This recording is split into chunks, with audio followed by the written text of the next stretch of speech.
সাম্রাজ্যবাদীদের একটা মূলনীতি আছে, একটা মূল থিম আছে যে তারা যেই জায়গাটায় সাম্রাজ্য বিস্তার করতে যায় সেখানে গিয়ে সর্বপ্রথম যে কাজ তারা করে সেটা হচ্ছে যে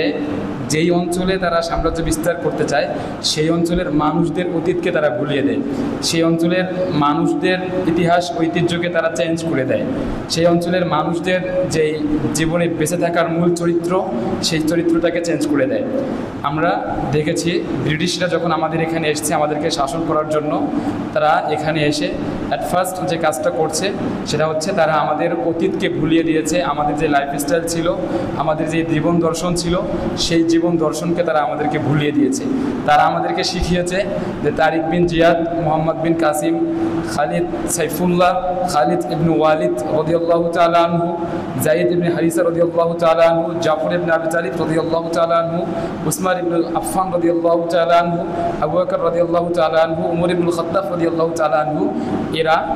এই মহান মুজাহিদরা, এই মহান মুসলিমরা তোমাদের জীবনের আইডল বা আইকন নয়, তোমাদের অনুসরণীয় বা অনুকরণীয় ব্যক্তিত্ব নয়। তোমাদের জীবনের অনুসরণীয় এবং অনুকরণীয় ব্যক্তিত্ব হচ্ছে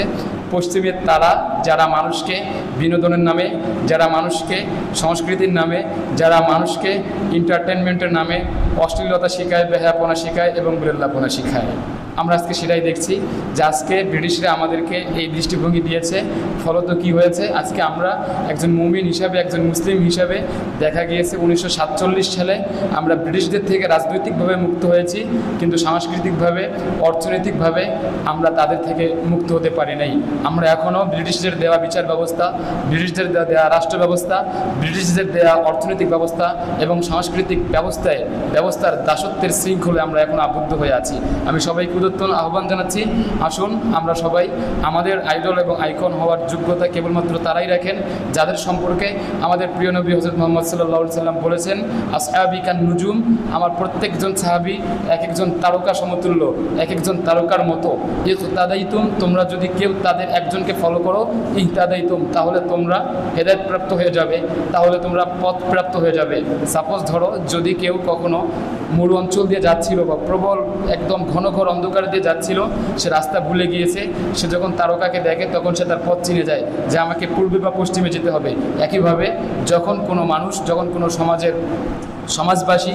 যখন কোনো দেশবাসী, যখন কোনো জনপদবাসী প্রবল অন্ধকারাচ্ছন্নতায় ঢেকে যায়, তখন যদি কেউ, কোনো ব্যক্তি, সাহাবী, অসংখ্য সাহাবী আছে, তাদের কোনো সাহাবীর একজনকে ফলো করে, একজনকে অনুসরণ করে, তাহলে সে হেদায়েতপ্রাপ্ত হয়ে যাবে, তাহলে সে পথপ্রাপ্ত হয়ে যাবে। আমি সবাইকে, আমাদের মহান কাফেলা সাহাবা ইকরাম রিদওয়ানুল্লাহি তাআলা আজমাইনকে আমাদের জীবনের প্রতিটা স্পটে, প্রতিটা জায়গায়, প্রতিটা পার্টে আমরা তাদেরকে অনুসরণ এবং অনুকরণ করার চেষ্টা করব ইনশাআল্লাহ। ধন্যবাদ।